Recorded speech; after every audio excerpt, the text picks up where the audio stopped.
Portugal es un país pequeño en tamaño, pero enorme en historias que cambiaron el rumbo del mundo. Imagina un lugar donde antiguos guerreros desafiaban imperios y donde, siglos después, navegantes valientes se lanzaron al océano sin saber qué encontrarían. ¿Sabías que Portugal es la nación más antigua de Europa con fronteras prácticamente intactas desde el siglo XIII?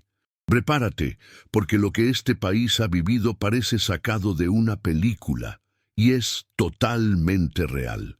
Antes de comenzar este viaje por la historia de Portugal, asegúrate de suscribirte para no perderte ninguna de nuestras historias increíbles. 1. Los primeros pueblos de la tierra portuguesa.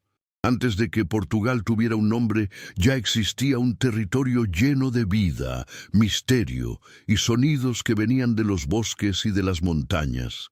Imagina por un momento caminar por esas tierras hace más de 2000 años.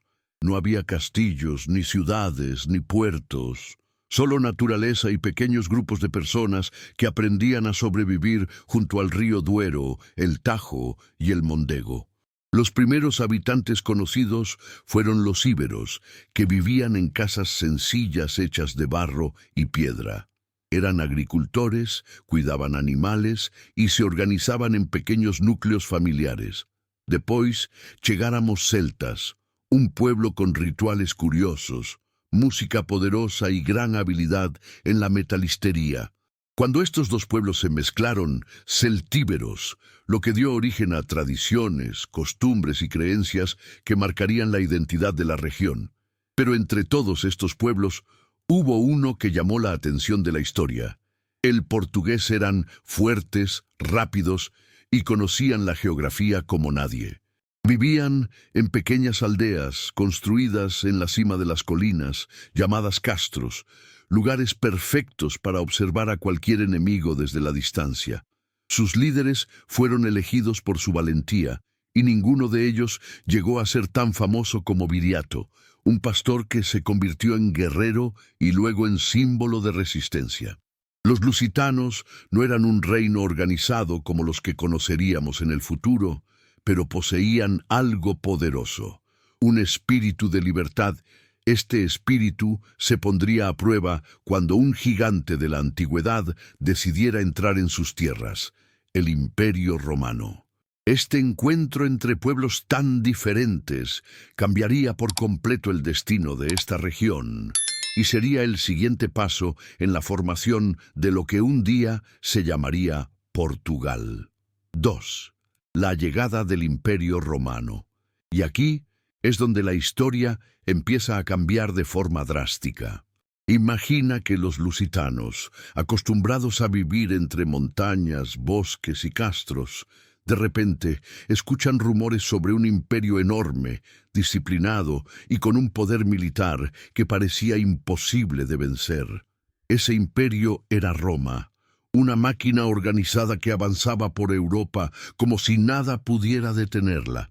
Cuando los romanos pusieron los ojos en la región que hoy conocemos como Portugal, no encontraron un pueblo débil ni desorganizado. Encontraron a los lusitanos, que conocían cada curva de los ríos, cada piedra de los caminos e cada esconderijo possível nas colinas. Por isso a conquista não foi rápida nem fácil. Durante anos, romanos e lusitanos chocaram em uma espécie de juego de gato y ratón. Los romanos tenían disciplina, armaduras y tácticas. Los lusitanos tenían agilidad, conocimiento del terreno y un líder que se convirtió en una verdadera pesadilla para Roma, Viriato. Dicen que Viriato era capaz de aparecer y desaparecer en la montaña como un fantasma, liderando ataques sorpresa que dejaban a los soldados romanos confundidos y cansados. Roma, frustrada, reconoció que no enfrentaba a un simple guerrero, sino a un estratega brillante. Pero como Roma era Roma, no descansó. Después de años de guerra, intrigas y alianzas quebradas, el imperio finalmente consiguió dominar la región. Y cuando eso ocurrió, todo empezó a transformarse. Los romanos construyeron caminos tan bien hechos que algunos todavía existen hoy. Levantaron puentes, acueductos, termas y ciudades organizadas como Ola, la futura Lisboa, y Bracara Augusta, Braga. Roma también trajo su idioma, el latín, que con el tiempo se mezcló con las lenguas locales y sería la base del portugués moderno. Introdujo nuevas técnicas agrícolas, leyes escritas, moneda, comercio. En pocas palabras, los romanos no solo conquistaron el territorio, lo integraron a un mundo mucho más amplio. Y aunque la vida romana parecía sólida e eterna, nada en la historia es para siempre. Un día, ese mismo imperio que parecía invencible comenzó a debilitarse. Nuevos pueblos aparecerían en escena, listos para ocupar lo que Roma estaba dejando atrás. Y es ahí donde nuestra historia continúa en el próximo capítulo. 3. Invasiones germánicas y el reino de los suevos. Cuando el gran imperio romano comenzó a debilitarse, la región que hoy es Portugal se encontró de repente en una encrucijada. Imagina un enorme castillo con las murallas ya desgastadas. Tarde o temprano alguien va a intentar entrar. Y fue exactamente eso lo que ocurrió. Diferentes pueblos germánicos, que ya presionaban las fronteras romanas, se movieron hacia el oeste buscando nuevas tierras donde establecerse. Entre esos pueblos estaban los suevos, un grupo germánico que llegó a la península ibérica alrededor del siglo V. Para muchas personas que vivían en esa época, debía haber sido un momento confuso. Roma, que durante siglos había impuesto orden, leyes y caminos, ya no estaba para proteger ni para organizar. En su lugar, llegaban pueblos totalmente nuevos, con costumbres distintas, idiomas diferentes y formas propias de se gobernar. Los suevos no eran un pueblo gigantesco en número, pero eran organizados y determinados. Se establecieron principalmente en el noroeste de la península, en zonas que hoy forman parte de Galicia y del norte de Portugal. Y allí hicieron algo sorprendente. Crearon uno de los primeros reinos germánicos estables dentro del antiguo territorio romano, conocido como el Reino de los Suevos. Este reino no era caótico, como muchas veces se imagina cuando se habla de pueblos germánicos. Por lo contrario, ellos mantuvieron muchas estructuras romanas, adoptaron el cristianismo, organizaron su administración y, de cierta forma, ajudaram a manter viva parte da cultura romana en una época cheia de incertezas. La capital de este reino estaba en Bracara Augusta, la actual Braga, que se convirtió en un centro político y religioso. Desde allí, los suevos administraban sus territorios, promovían alianzas y también enfrentaban conflictos con otros pueblos germánicos, como los visigodos, que controlaban buena parte de la península. Con el pasar del tiempo, los visigodos se fortalecieron y eventualmente acabaron absorbiendo el reino de los suevos, pero la influencia sueva no desapareció. Su presencia dejó marcas en la cultura local, en la organización de comunidades y, sobre todo, ayudó a preparar o caminho para os futuros reinos cristãos que surgirían más tarde en la región. Este periodo puede parecer una simple transición, pero fue mucho más que eso. Fue como el intermedio entre dos grandes actos de una obra de teatro. El mundo romano estaba en ruinas y un nuevo mundo aún se estaba formando. Y de este crisol de culturas, conflictos y mestizajes se irían sentando las bases para el nacimiento de Portugal. Y es precisamente este nuevo capítulo el que se revelará en el próximo tema. Si te está gustando esta historia, suscríbete ahora mismo y continúa viajando conmigo por el pasado. 4. El dominio musulmán en la península ibérica. Y aquí la historia da otro giro inesperado. Imagina que, después de los suevos y los visigodos, la península ibérica parecía estar entrando en una nueva etapa de estabilidad. Pero en el año 711, algo extraordinario ocurrió. Un ejército procedente del norte de África cruzó el estrecho de Gibraltar y transformó la región para siempre. Estos grupos formaban parte del mundo musulmán, que en aquel momento vivía una expansión impresionante. Eran pueblos organizados, con un conocimiento avanzado en agricultura, matemáticas, astronomía y arquitectura. Cuando llegaron a la península, derrotaron rápidamente al reino visigodo en la famosa batalla de Guadalete, abriendo paso a una nueva era. En muy poco tiempo, gran parte del territorio que hoy conocemos como España y Portugal quedó bajo su control. A esta región la llamaron Al-Ándalus, un territorio próspero y diverso donde convivían musulmanes, cristianos y judíos. Y aunque la parte que hoy forma Portugal no estuvo completamente bajo su dominio durante mucho tiempo, su influencia fue profunda y dejó marcas que aún podemos sentir. En ciudades como Coimbra, la vida cambió radicalmente. Surgieron nuevos sistemas de irrigación que permitieron cultivar frutas y plantas que antes eran raras en la región. Se introdujo el arroz, el cítrico y nuevas técnicas de navegación que siglos más tarde serían esenciales para los descubrimientos portugueses. Los musulmanes también aportaron una sensación de impresionante belleza arquitectónica. Elegantes arcos, patios con fuentes, mosaicos detallados y una visión completamente diferente del espacio urbano. Era como si un nuevo mundo se hubiera erigido sobre el antiguo, pero no todo fue armonía.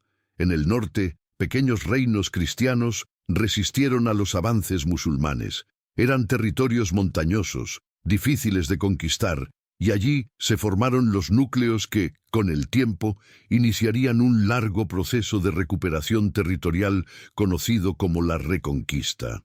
Y es precisamente en este movimiento que el pequeño condado, que posteriormente daría origen al nombre de Portugal, comenzaría a tomar forma. Mientras el sur florecía bajo la influencia musulmana, el norte se convirtió en un foco de resistencia, reorganización y renacimiento político. De este choque de culturas, de esta tensa pero rica coexistencia, surgiría el escenario perfecto para el siguiente paso de nuestra historia: el surgimiento de Condado de Portucalei, del pueblo que decidió transformar este pedazo de tierra en un reino independiente. 5. La independencia y el nacimiento de una nueva nación. Ahora sí, llegamos a un momento que parece casi una película: la lucha por la independencia, ese punto en la historia en el que un pueblo decide levantarse y decir basta. Y quiero que imagines esto como si estuviéramos sentados conversando, mientras te cuento cómo un territorio que ya tenía siglos de historia, culturas mezcladas y tensiones acumuladas, finalmente encontró el coraje para cambiar su destino. A inicios del siglo XIX, el ambiente estaba cargado.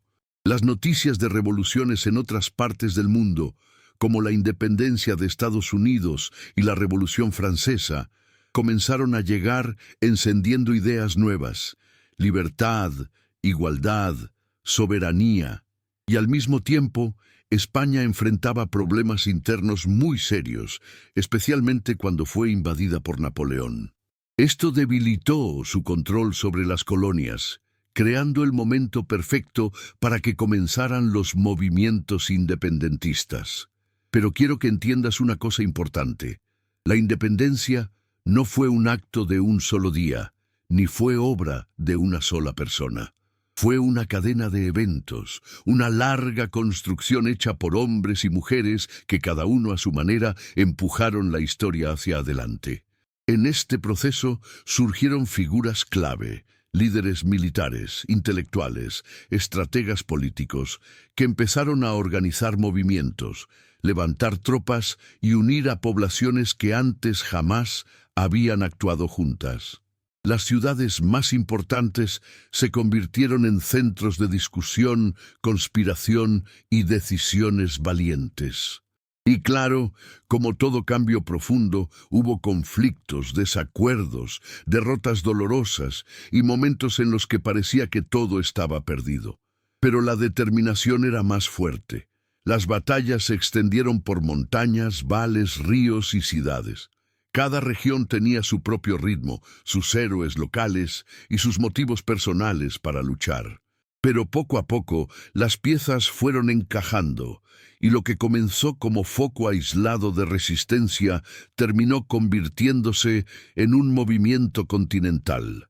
Hasta que finalmente, después de años de lucha y sacrificio, nació una nación libre. Imagina ese momento. Las calles con banderas nuevas, la gente celebrando, discursos llenos de emoción, la sensación de que por fin podían construir su propio futuro sin obedecer a un poder lejano. Fue un renacer, un punto cero en la historia, donde todo era posible, pero también donde todo debía hacerse desde el principio. Y aquí es donde, naturalmente, empezamos a avanzar hacia el siguiente tema, porque lograr la independencia es solo el principio. De ahí viene el verdadero desafío, construyendo un país desde cero y eso es exactamente lo que veremos en el próximo capítulo. 6. Afonso Henriques y la independencia de Portugal. Hemos llegado a un momento decisivo, casi cinematográfico, en la historia portuguesa. Si hasta ahora hemos hablado de un país que intentaba crecer entre guerras, influencias culturales y alianzas complejas, ahora llegamos al punto en que alguien decide cambiarlo todo. Ese alguien fue Afonso Henriques. Imagine a un joven criado en medio de disputas entre nobles, iglesias poderosas y reinos vecinos que competían por el control de cada territorio. Afonso Henriques creció presenciando conflictos, aprendiendo estrategias militares desde muy joven y, sobre todo, comprendiendo que el condado de Portugal nunca sería fuerte mientras permaneciera subordinado al reino de León, que dominaba gran parte de la región. Su madre, Teresa de Portugal, gobernó el condado, pero enfrentó tensiones internas y alianzas que generaron desconfianza entre la nobleza local. Alfonso, al darse cuenta de que esta inestabilidad amenazaba el futuro del condado, tomó una decisión audaz. Asumió el control político y militar, incluso si eso significaba enfrentarse a su propia madre en batalla, algo que de hecho sucedió en Batalla de São Mamede en 1128. Fue un momento difícil, pero marcó el inicio de un nuevo camino. Alfonso era ahora, de hecho, el líder del condado. A partir de entonces, se dedicó a fortalecer el territorio, organizar las defensas y expandir las fronteras. Su visión era clara: transformar el condado en un reino independiente. Para eso necesitaría reconocimiento, tanto militar como diplomático. Durante años, Afonso Henriques se enfrentó tanto a las fuerzas musulmanas del sur como a la resistencia del Reino de León. Luchó en importantes batallas, incluyendo la famosa Batalla de Ourique en 1139. Su victoria reforzó su imagen de líder fuerte y decidido. Fue tras este triunfo que sus soldados lo aclamaron como Rey de Portugal, aunque esto no fue reconocido oficialmente de inmediato. Pero Alfonso no se rindió, buscó el apoyo de la Iglesia, negoció con los reinos vecinos y mantuvo la presión política. Su esfuerzo dio sus frutos. En 1143, a través del Tratado de Zamora, Afonso Henriques fue finalmente reconocido como rey de Portugal, dando lugar al primer Estado-nación estable en la Europa medieval, con fronteras prácticamente definidas. Es increíble pensarlo. Un territorio que comenzó como una pequeña franja al norte del país actual se estaba convirtiendo oficialmente en un reino. Y Afonso Henriques, quien creció rodeado de incertidumbre, pasó a la historia como Alfonso I de Portugal, el fundador del país. Este momento marca el verdadero nacimiento de Portugal como nación, y a partir de aquí, el nuevo reino necesitaría consolidar sus territorios, fortalecer su identidad y expandir sus fronteras, precisamente lo que veremos en el siguiente capítulo de nuestra historia. 7. Consolidación de la nación moderna. Y ahora, después de pasar por guerras, transformaciones y momentos decisivos, llegamos a una etapa clave: la construcción del país tal como lo conocemos hoy. Es como cuando alguien termina una gran remodelación en su casa. Ya no es más ese lugar antiguo lleno de grietas, pero también aún no está listo para la fiesta final. Todavía faltan ajustes, decisiones, acuerdos y sobre todo aprender a convivir.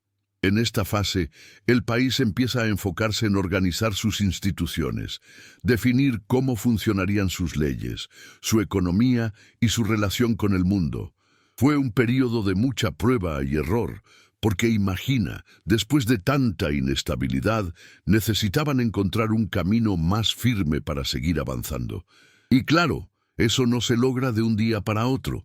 Otra cosa importante es que comenzaron a surgir nuevas ideas sobre educación, infraestructura y modernización, porque la sociedad estaba cambiando rápido. Las ciudades crecían, aparecían nuevas tecnologías y las personas querían un país más conectado con el futuro. Era como si todos miraran hacia adelante por primera vez, intentando construir algo más sólido para las siguientes generaciones. En el aspecto político, y siendo totalmente imparcial, este periodo fue marcado por negociaciones intensas. Distintos grupos intentaron proponer su visión de cómo debería funcionar la nación. Algunos abogaban por más reformas, otros querían preservar ciertas tradiciones. Y aún con opiniones divergentes, había un objetivo común para evitar volver al caos del pasado. Por ello, a pesar de los conflictos, surgieron avances importantes que ayudaron a estabilizar el país. Socialmente, también fue una época de profundos cambios. Personas que antes casi no tenían voz comenzaron a participar más en los debates. Los movimientos culturales cobraron fuerza y nuevos artistas, escritores y pensadores comenzaron a mostrar al mundo una identidad nacional renovada, llena de energía y personalidad.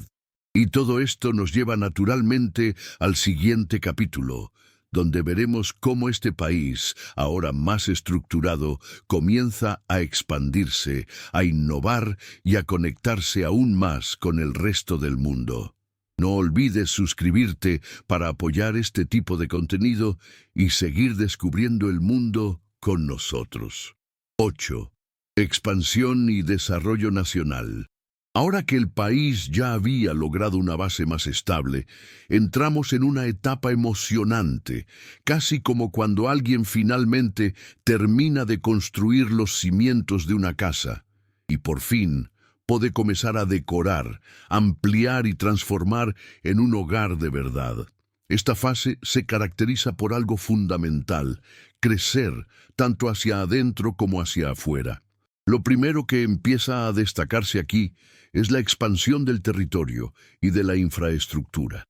Las autoridades y la población comprendieron que, si querían un país fuerte y capaz de competir en el mundo, era necesario conectar regiones, mejorar caminos, comunicar ciudades y permitir que la economía circulase. Por eso vemos el surgimiento de nuevas rutas comerciales, ferrocarriles, puertos más activos y centros urbanos que antes eran pequeños y poco a poco se convirtieron en puntos estratégicos. Al mismo tiempo, la economía comenzó a transformarse. Sectores como la agricultura, la minería, la manufactura y posteriormente la industria moderna comenzaron a despegar. Era como si el país se estuviera abriendo a nuevas oportunidades. La gente trabajaba más, producía más y buscaba maneras de comercializar sus productos tanto a nivel nacional como internacional. Esta apertura al comercio exterior permitió al país recibir nuevas ideas, tecnologías y socios internacionales. Culturalmente, este período también es muy rico. La identidad nacional, que ya se venía fortaleciendo desde la consolidación anterior, ahora comienza a florecer. Artistas, escritores, músicos y pensadores no solo expresan sus raíces, sino que también se involucran en movimientos internacionales. Es como si el país le dijera al mundo: estamos aquí, tenemos algo propio y queremos participar. Políticamente, y manteniéndose completamente imparcial, esta expansión trajo consigo nuevos desafíos. El crecimiento económico y territorial exigió decisiones importantes, como organizar leyes más modernas, mediar en conflictos de intereses y planificar el futuro de forma más estratégica. Cada grupo tenía su propia visión de cómo debía ocurrir este desarrollo, y era necesario encontrar puntos en común para evitar retrocesos. Mediante intensos debates, acuerdos y ajustes, el país avanzó en una construcción colectiva que marcaría su rumbo en las décadas venideras. Por supuesto, como en toda expansión, también hubo desigualdades y tensiones internas. Pero este periodo sirvió como un gran aprendizaje, demostrando que el desarrollo solo es sólido cuando alcanza a diferentes regiones y grupos. Y eso es precisamente lo que nos lleva al siguiente capítulo, donde veremos cómo el país, ahora ampliado y más integrado, comienza a afrontar uno de los momentos más decisivos de su historia, la transición a la modernidad compleja, con nuevos desafíos globales e internos. 9. El camino hacia la modernización. Después de aquella fase de expansión y crecimiento interno, el país se encontró frente a una pregunta inevitable. ¿Cómo nos preparamos para un mundo que está cambiando cada vez más rápido? Y he aquí donde comienza el proceso de modernización. Una etapa que transformaría no solo la economía, sino también la forma de vivir, de trabajar y hasta de pensar. Para visualizar esto, piense en el país como alguien que durante años invirtió en construir su casa, ampliar habitaciones, reforzar paredes, y ahora se da cuenta de que necesita instalar nuevas tecnologías, reorganizar espacios y modernizar todo para seguir el ritmo del mundo. Eso fue exactamente lo que sucedió. Uno de los primeros pasos fue modernizar la economía. Las industrias se volvieron más complejas. Aparecieron nuevas máquinas, nuevas formas de producción y métodos más eficientes. La agricultura, que antes dependía casi exclusivamente del trabajo manual, comenzó a utilizar equipos modernos que aumentaron la productividad. Y el comercio exterior cobró importancia conectando al país con mercados internacionales mucho más amplios. Pero no se trató solo de la economía. También hubo una gran transformación social y urbana. Las ciudades comenzaron a crecer rápidamente. Surgieron nuevos barrios, se mejoraron los sistemas de transporte, se ampliaron los servicios públicos. Fue una verdadera revolución en la vida cotidiana de las personas. La vida urbana se volvió más dinámica, más bulliciosa, con oportunidades, desafíos y contrastes que antes no existían. Por supuesto, todo esto generó debates políticos, y en este punto me mantengo completamente imparcial. Porque la modernización no se trata simplemente de comprar máquinas nuevas. Se trata de repensar las leyes, organizar las instituciones, definir prioridades, abordar las desigualdades e intentar equilibrar los diferentes intereses.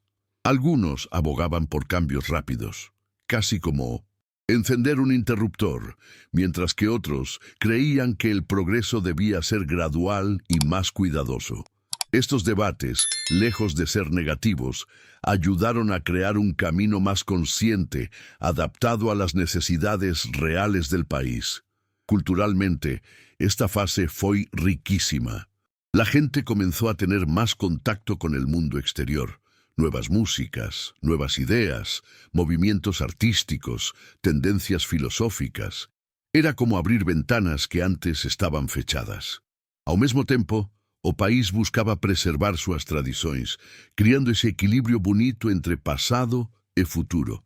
Y quizás lo más interesante es que la modernización no fue un destino final, sino un puente. Un puente que llevó al país de un período de expansión a un nuevo momento, mucho más conectado con el mundo globalizado, con sus avances, sus presiones y sus oportunidades.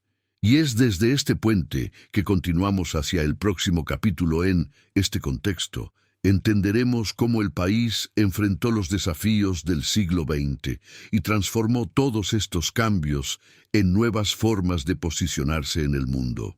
10. Portugal en el siglo XX. Transformaciones, retos y nuevas realidades. Y bien, después de ese camino intenso hacia la modernización, Portugal entra en el siglo XX. Este período, sinceramente, se siente como una montaña rusa histórica. Es un siglo marcado por cambios profundos, acontecimientos vertiginosos y decisiones que influirían en el país para siempre. Y lo explicaré como si estuviéramos conversando, porque a pesar de su complejidad, este capítulo es fascinante. Para empezar, imaginemos a Portugal a principios del siglo XX como un país que ya había comprendido la importancia de la modernización, pero que aún enfrentaba dificultades internas, desigualdades y presiones externas. Era como alguien que ya había dado pasos importantes, pero que aún necesitaba estabilidad. Uno de los momentos decisivos de principios del siglo XX fue el queda da monarquía en 1917, la proclamación de República Portuguesa. Se lo explicaré con total imparcialidad. Este proceso no se dio de la noche a la mañana. Fue el resultado de años de insatisfacción, debates y visiones divergentes sobre el futuro del país.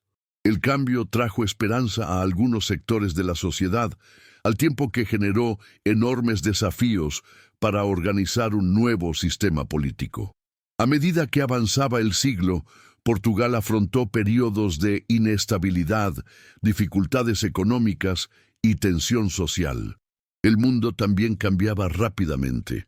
Guerras, revoluciones tecnológicas, crisis internacionales, y el país necesitaba reaccionar ante cada una de ellas.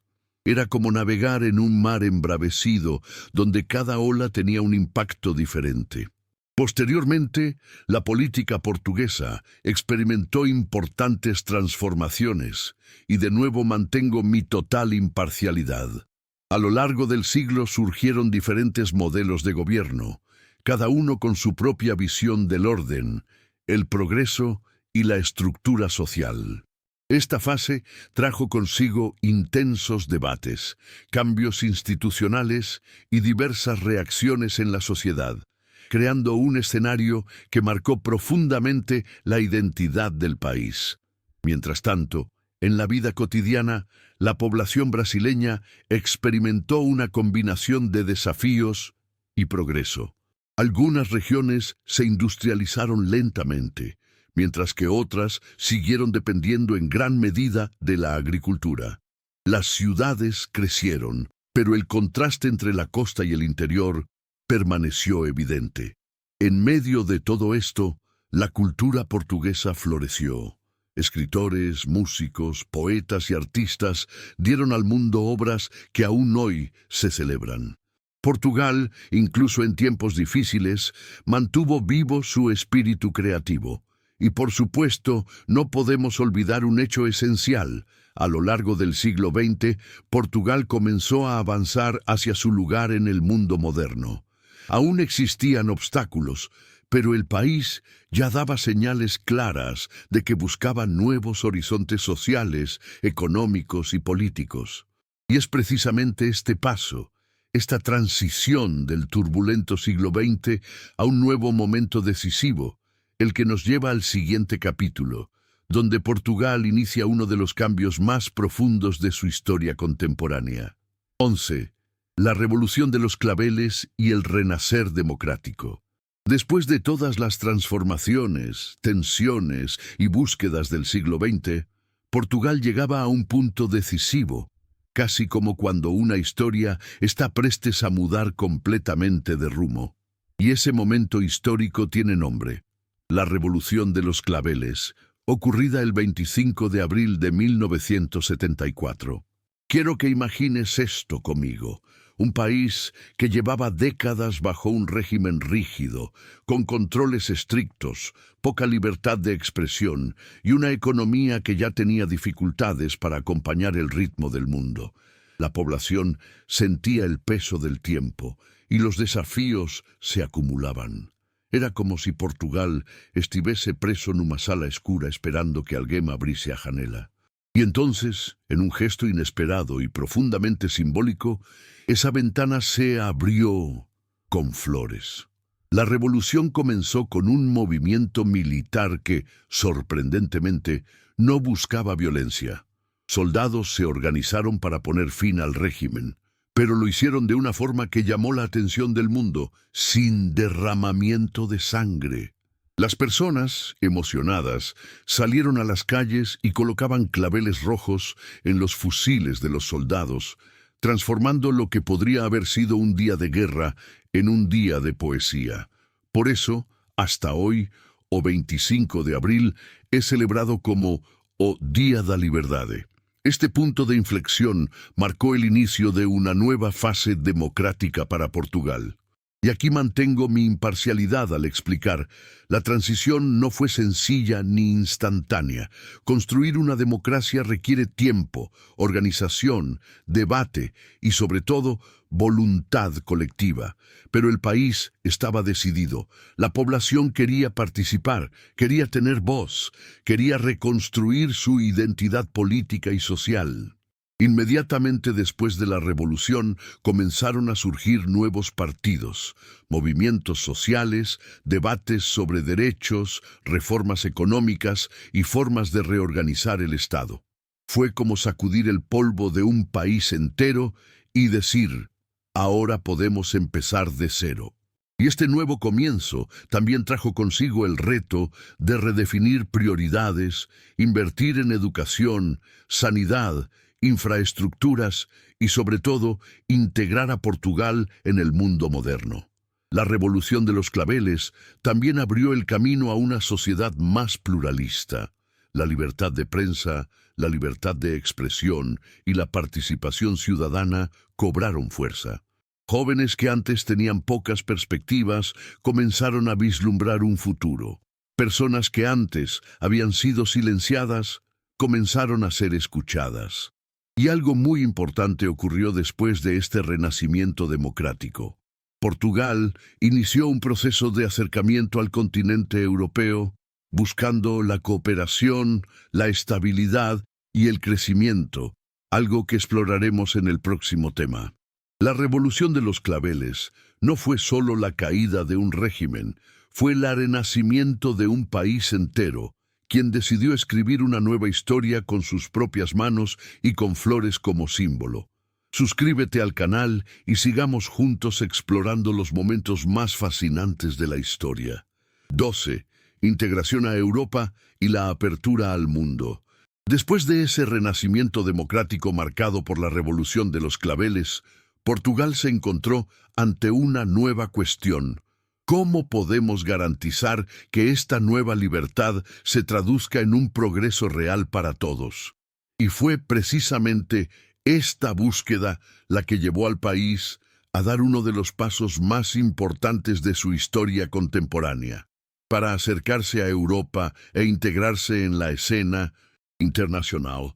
Para visualizarlo, piensa en Portugal como alguien que pasó años encerrado en casa, con las ventanas cerradas, y que de repente descubre que hay un mundo enorme ahí fuera, lleno de oportunidades, nuevas tecnologías, alianzas y maneras de crecer. A partir de la década de 1980, Portugal decidió abrir esas ventanas para siempre. El paso decisivo se produjo en 1986, cuando Portugal entró oficialmente Comunidad Económica Europea que, posteriormente, se convertiría en la Unión Europea. Y aquí lo explico con total imparcialidad. Esta integración fue vista por muchos como una oportunidad para modernizar la economía, fortalecer las instituciones y mejorar la calidad de vida. Para otros, fue un proceso que requirió ajustes difíciles, como adaptaciones económicas y transiciones estructurales. Pero, en definitiva, Fue un movimiento que marcó profundamente el desarrollo del país. Con esta entrada en Europa, comenzaron una serie de transformaciones. La economía portuguesa recibió inversiones, se renovó la infraestructura, se modernizaron las carreteras y los ferrocarriles, se revitalizaron las ciudades y surgieron nuevos sectores. Era como si Portugal estuviera experimentando una gran reforma, dejando atrás las viejas estructuras y conectándose al ritmo de un continente que ya experimentaba un progreso acelerado. Además, esta integración abrió las puertas a estudiantes portugueses para estudiar en el extranjero, a empresas para expandir sus actividades y al país para ganar mayor presencia en los debates internacionales. La cultura portuguesa, con su música, literatura y gastronomía, comenzó a viajar más por el mundo, mientras que Portugal también recibió nuevas influencias, nuevas ideas y nuevas formas de pensar. Y vale la pena recordar que esta apertura no fue solo económica, también fue social y cultural. El país comenzó a verse como parte activa de una comunidad más amplia, participando en las decisiones, afrontando desafíos juntos y beneficiándose de tecnologías, investigaciones y proyectos que antes parecían lejanos. Por supuesto, como en cualquier proceso importante, también surgieron obstáculos. Adaptarse a la economía europea requirió cambios internos, inversiones y reformas. Pero el país siguió afrontando cada paso con determinación, buscando siempre un camino equilibrado y sostenible. Y todo esto nos lleva al siguiente capítulo de la historia. Con Portugal, ahora conectado al mundo, surgen nuevas oportunidades, pero también los desafíos del siglo XXI, un período que exige innovación, resiliencia y una visión de futuro. 13. Portugal en el siglo XXI, innovación, cultura y nuevos desafíos. Con la integración a Europa ya consolidada, Portugal entró en el siglo XXI con energías completamente renovadas, casi como quien, tras renovar toda la casa, por fin puede empezar a decorarla con personalidad, creatividad y propósito. Este período representa una fase de profunda transformación, donde el país empieza a mirar no solo al presente, sino también al futuro. Para empezar, Portugal empezó a invertir fuertemente en tecnología e innovación. Ciudades como Lisboa, Oporto y Braga se convirtieron en centros de emprendimiento, empresas tecnológicas e iniciativas digitales. La idea era clara: si el mundo cambia rápidamente, nosotros también debemos cambiar. Así surgieron centros de innovación, congresos internacionales y colaboraciones con universidades y centros de investigación. Portugal pasó a ser visto no solo como un destino histórico y turístico, sino también como un caldo de cultivo para nuevas ideas. Al mismo tiempo, el país reforzó algo que siempre ha sido su mayor tesoro: cultura. La música, especialmente el fado, declarado Patrimonio Cultural Inmaterial de la Humanidad, adquirió aún mayor relevancia mundial. La literatura portuguesa siguió conquistando a lectores de todo el mundo, y el cine nacional empezó a aparecer en los principales festivales. Era como si el país dijera: tenemos raíces muy antiguas, pero siguen vivas y creciendo. En términos sociales y económicos, el siglo XXI ha traído consigo tanto progreso como desafíos. Portugal ha afrontado períodos de prosperidad, pero también épocas difíciles, como la crisis económica mundial de 2008, que afectó profundamente al país.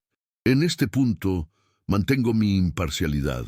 La crisis exigió medidas drásticas, ajustes, negociaciones y un enorme esfuerzo colectivo para recuperar la estabilidad.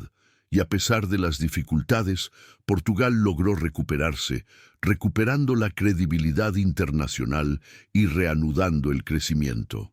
Otro punto importante en esta fase es la proyección internacional. Portugal se ha convertido en un destino turístico de renombre mundial, recibiendo millones de visitantes cada año.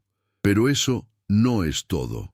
El país también se ha distinguido por su diplomacia, su participación en misiones internacionales y su apertura al diálogo global. Además, ha atraído a inmigrantes y profesionales extranjeros, diversificando su población y ampliando aún más sus conexiones con el mundo. La sostenibilidad y las energías renovables también han cobrado gran impulso. Portugal ha invertido en energía eólica y solar, así como en medidas medioambientales, lo que lo ha situado entre los países más comprometidos con la transición verde. Esto demuestra una visión clara: construir un futuro que no dependa solo del pasado, sino que proteja el planeta para las generaciones futuras. Y es esta combinación, profunda tradición, creciente modernidad y desafíos que exigen sabiduría, la que define a Portugal en el siglo XXI. Un país que continúa reinventándose, aprendiendo, expandiéndose y demostrando al mundo que, a pesar de su pequeño tamaño, es gigantesco en historia, cultura y capacidad de adaptación. Y ahora pasamos al siguiente capítulo, donde veremos cómo estos avances se traducen en la identidad portuguesa actual. 14. La transición hacia una economía diversificada. Ahora que ya entendimos cómo el país comenzó a abrir sus puertas al mundo y a modernizar sus estructuras, llega un momento clave en esta historia: la transición hacia una economía más diversificada. Y te lo voy a contar como si estuviéramos sentados conversando, porque esta parte es realmente decisiva para comprender por qué este país cambió tanto en tan poco tiempo. Mira, imagina por unos segundos un país que durante años dependió casi de una sola cosa. Puede ser un recurso natural, un cultivo específico o incluso un tipo de industria muy particular. Cuando eso pasa, el país se vuelve un poco como una mesa con una sola pata. Si esa pata falla, todo se tambalea, y eso era exactamente lo que estaba ocurriendo.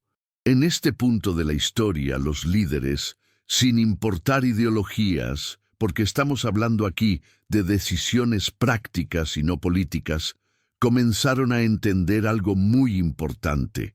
Si querían un país más fuerte, más estable y más preparado para el futuro, tenían que multiplicar las fuentes de crecimiento, tenían que agregar más patas a la mesa. ¿Y qué significa eso de diversificar? Significa que en lugar de depender de un único motor económico, empiezas a desarrollar varios: industria, tecnología, agricultura moderna, turismo, energías renovables, comercio internacional, cada uno aportando un poquito, cada uno sosteniendo al país de una manera diferente. Lo interesante es que esta transición no ocurrió de la noche a la mañana. Fue un proceso lleno de decisiones estratégicas, acuerdos comerciales, inversiones en educación, mejoras en infraestructura, nuevas leyes y hasta cambios culturales. El país comenzó a preparar a su gente para nuevas profesiones, nuevas habilidades. Se abrieron escuelas técnicas, universidades se modernizaron, se incentivó la innovación. Era como si todo el país estuviera girando una rueda enorme para que el futuro no dependiera de un solo camino. Y algo muy bonito también sucedió. Cuando las personas empezaron a ver que había más oportunidades, más campos para trabajar, más industrias emergiendo, la esperanza creció. La sociedad empezó a mirar hacia adelante con más confianza. Y créeme, cuando un país cree en su futuro, eso se siente en todas partes. Este momento de diversificación fue esencial para lo que vendría después, porque preparó el terreno para un país más estable y competitivo. Y es justamente por eso que en el siguiente tópico veremos cómo estas transformaciones económicas terminaron impactando directamente en la vida cotidiana de las personas, desde la manera en que trabajaban hasta cómo se movían por las ciudades y qué oportunidades surgían para las nuevas generaciones. 15. El impacto de la diversificación en la vida cotidiana. Ahora que entendemos cómo el país decidió expandir su base económica, permítanme mostrarles lo que eso significó en la práctica, en la vida cotidiana de la gente. Porque al final, todo gran cambio nacional solo se hace realidad cuando empieza a aparecer en la vida cotidiana, en casa, en el trabajo, en el transporte, en el barrio, en los sueños familiares. Ahí es cuando la historia cobra vida. Piénsenlo, cuando la economía empieza a diversificarse, no se trata solo de un número que cambia en una hoja de cálculo o de un gráfico que crece. Es la vida real la que empieza a tomar nuevos rumbos. Antes, la mayoría de la gente trabajaba en sectores tradicionales, a menudo dependientes de un solo tipo de producción. Pero ahora están surgiendo nuevas industrias, nuevas fábricas, empresas tecnológicas, centros de servicios, oportunidades vinculadas al turismo, el comercio exterior, la energía e incluso el emprendimiento. Para una persona común, esto significaba algo muy simple y muy poderoso: opciones. La opción de estudiar una carrera diferente, la opción de trabajar en algo más estable, una opción para mejorar los ingresos familiares, la opción de elegir y no solo aceptar lo que existía. Y cuando surgen opciones, también surge el movimiento. Las ciudades comenzaron a cambiar rápidamente. Regiones que antes eran más tranquilas, centradas en la agricultura o el comercio local, comenzaron a acoger negocios, escuelas técnicas, nuevas carreteras y redes de transporte. La vida empezó a cobrar más ritmo, más fluidez, más energía. ¿Y saben qué es aún más interesante? Esta transformación no solo afectó a quienes vivían en las ciudades. En el campo, la modernización de la agricultura, impulsada por esta diversificación, trajo consigo nuevos equipos, técnicas más eficientes e incluso programas de capacitación. Los agricultores que antes dependían exclusivamente de métodos tradicionales, comenzaron a tener acceso al conocimiento, al crédito y a la tecnología. Esto aumentó la productividad y mejoró la calidad de vida. Pero no crean que todo fue simple o perfecto, por supuesto. Cambios de esta magnitud siempre conllevan desafíos. Mucha gente tuvo que aprender cosas nuevas, adaptarse y reinventarse. Algunas regiones se transformaron más rápido que otras. Hubo debates, desacuerdos, expectativas e incluso inquietudes. Pero, en general, la sensación predominante fue que el país avanzaba hacia una realidad más sólida, menos vulnerable y mejor preparada. Y esto es esencial, porque cuando un país reduce su dependencia y distribuye mejor sus fuentes de crecimiento, se vuelve más resiliente ante las crisis internacionales, las caídas de precios y las inestabilidades externas. Esto proporciona a las familias algo que ninguna estadística puede medir por completo: tranquilidad. La sensación de que el futuro, aunque todavía desafiante, puede construirse con más seguridad. Y esta base, esta nueva vida cotidiana más dinámica, más conectada y llena de oportunidades, prepara el camino para el siguiente punto de nuestra historia. Como toda esta transformación comenzó a impactar directamente la identidad nacional, la cultura, las relaciones sociales y la forma en que la gente veía su propio país en el mundo. Hoy, después de atravesar siglos de conquistas, descubrimientos, pérdidas y renacimientos, Portugal sigue de pie como un país orgulloso de su pasado y resiliente en su presente. Desde los ecos de sus antiguos navegantes hasta la fuerza tranquila de su pueblo, Portugal demuestra que incluso las naciones más pequeñas pueden dejar huellas gigantes en la historia humana. Su legado no solo se encuentra en mapas o monumentos, sino en la forma en que inspiró al mundo a mirar más allá del horizonte. Y esa es, quizá, la mayor prueba de su grandeza. Si esta narrativa te transportó en el tiempo, suscríbete, deja tu like y acompáñame en la próxima historia.